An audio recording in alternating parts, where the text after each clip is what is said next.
Is Caitlin Clark the real reason behind Steph Curry Under Armour split? Magnifying glass tilted left fact-checking viral claims when news broke in November 2025 that Steph and Curry in Under Armour were ending their 13-year partnership. Speculation ran wild. Many headlines pointed to one culprit, WNBA superstar Caitlin Clark, claiming she was the final straw. But is that really true? The reality? It's far more complex. Puzzle piece what we do know on November 13th, 2025, Curry and Under Armour announced they are parting ways.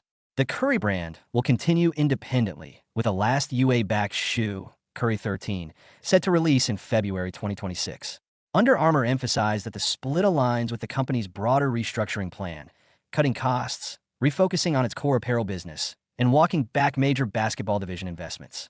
According to Bloomberg, as cited by multiple outlets, one sore point for Curry was UA's failure to land Caitlin Clark, even though he had personally backed efforts to sign her to the Curry brand. Clark instead signed an 8-year, $28 million signature deal with Nike.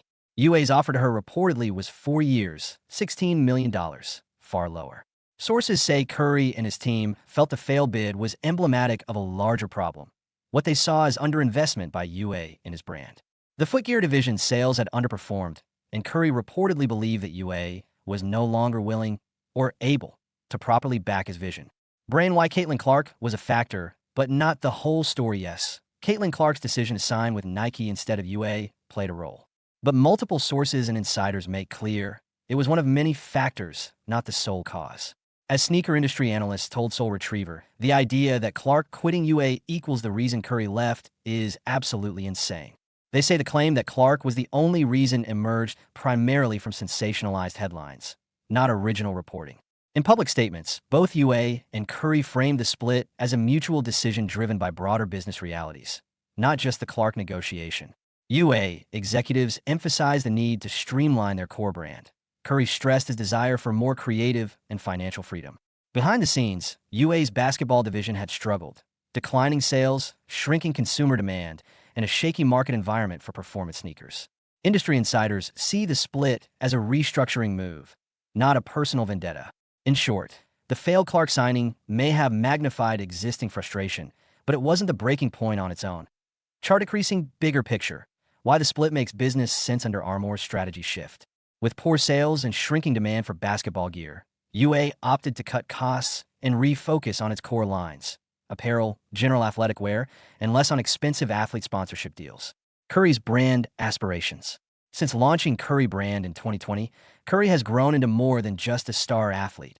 He's a global icon and a business mogul. By breaking free, he gets more control over creative direction, marketing, and future partnerships. Industry context.